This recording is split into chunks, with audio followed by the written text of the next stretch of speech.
Hello everyone, welcome back to my channel again. আজকে আমি চলে এসেছি একটা নতুন হোম ভ্লগ নিয়ে। তো আজকে আমি কি বানাবো গেস? আজকে আমি বানাচ্ছি butter chicken and piece pulao. তো চলো আমার কিচেনে। তোমাদের দেখিয়ে রাখি, এখানে আমি আগেই চিকেনটাকে ম্যারিনেট করে রেখে দিয়েছি।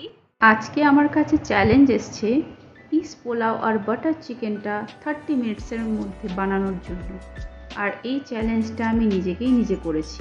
তোমাদের আমি আগের ভিডিওতেই বলেছিলাম যে চিকেন আমার অতটাও খেতে ভালো লাগে না, কিন্তু বাটার চিকেনটা খেতে আমার খারাপ লাগে না। এখানে বাটার চিকেনের সাথে যদি পিস পোলাওকে পেয়ার আপ করা যায় তো সেটা একটা এভারগ্রিন কম্বিনেশন। তাই আর বেশি কথা না বলে তোমাদের ইনগ্রিডিয়েন্টসগুলো বলে দিই কী কী দিয়েছি। এবার দিয়ে দিলাম ফ্রেশ ধনেপাতা, আন্দাজ মতো নুন দিয়ে দিচ্ছি।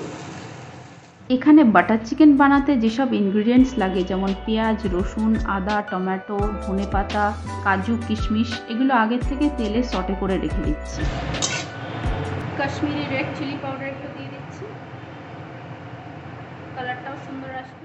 এরপরে বাটার চিকেন বানানোর সময় একটু বাটার দেবো না, এটা হতে পারে। তারপর বাটার দিয়ে তেলে একটু নাড়াচাড়া করে মিক্সচারটাকে একটু ঠান্ডা করতে দেবো। তারপরে এই মিক্সচারটা যাবে মিক্সি গ্রাইন্ডারে পেস্ট হতে, যেটা আমার বাটার চিকেনের গ্রেভি হিসেবে কাজে লাগবে। তোমাদের আগের থেকেই বলে রাখি যে আমি প্রিপারেশনটা করতে করতে পিস পোলাওয়ের চালটা আগের থেকেই ভিজিয়ে রেখে দিয়েছিলাম, এতে রাইসটাও ফ্লাফি হয়। পেস্ট করার পর এখন মশলাটাকে ভালো করে কষাচ্ছি। কষিয়ে নেওয়ার পরেই চিকেনটা দিয়ে দেবো এর মধ্যে। ম্যারিনেটেড চিকেন পিসেসগুলো আমি এক এক করে দিয়ে দিচ্ছি।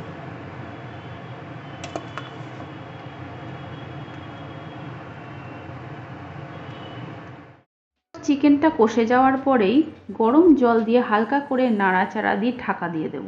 ফ্লেভার অ্যাড করার জন্য লাস্টে একটু কসুরি মেথি ছড়িয়ে দিলাম। এরপর পোলাওটা বানানোর জন্য প্যানে অল্প ঘি, বাটার, তেল দিয়ে কাজু কিশমিশগুলো ছেড়ে দিলাম। এরপরেই দিয়ে দেব গ্রিন পিস, যেটা ছাড়া আমার পিস পোলাও ইনকমপ্লিট। তোমাদের কাদের কাদের বাটার চিকেন আর পিস পোলাওর কম্বিনেশনটা ভালো লাগে নিচে আমায় কমেন্ট করে জানিও। আর এরকম আরও ভিডিও দেখতে চাইলে আমার চ্যানেলটিকে সাবস্ক্রাইব করতে ভুলো না কিন্তু। ভিডিওটা দেখে ভালো লাগলে একটা লাইক করে দিও। এখানে আগের থেকে রাইসটা যেটা জলে ভিজিয়ে রেখে দিয়েছিলাম সেটা আস্তে আস্তে ছেড়ে দিলাম। এরপর চালটাকে হালকা করে তেলে ফ্রাই করে নিতে হবে। তা ফ্রাই হয়ে গেলে জল দিয়ে ঢাকনা দিয়ে চালটাকে সেদ্ধ করতে দেবো।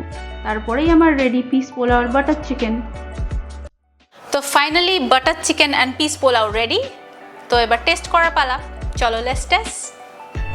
তো ফাইনালি চলে এলো আমার হাতের বানানো বাটার চিকেন আর পিস পোলাও। তো টেস্ট করে দেখি। ওয়াও, ভাতটা কি ঝরঝরে হয়েছে দেখো। চিকেনটা একটা পিস খেয়ে দেখি। চিকেনটাও খুব সফট হয়েছে খেতে।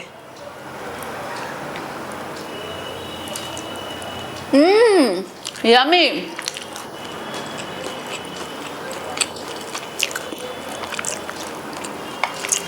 জাস্ট কোনো কথা হবে না, এত স্মুথ আর বাটারি চিকেনটা। এরকম আরও ভিডিও দেখতে চাইলে আমার চ্যানেলটাকে সাবস্ক্রাইব করে দিও। ভিডিও ভালো লাগলে একটা লাইক করে দিও আর কমেন্ট করে জানিও কেমন লাগলো আজকের ভিডিওটা। দেখা হচ্ছে নেক্সট ব্লগে। বাই।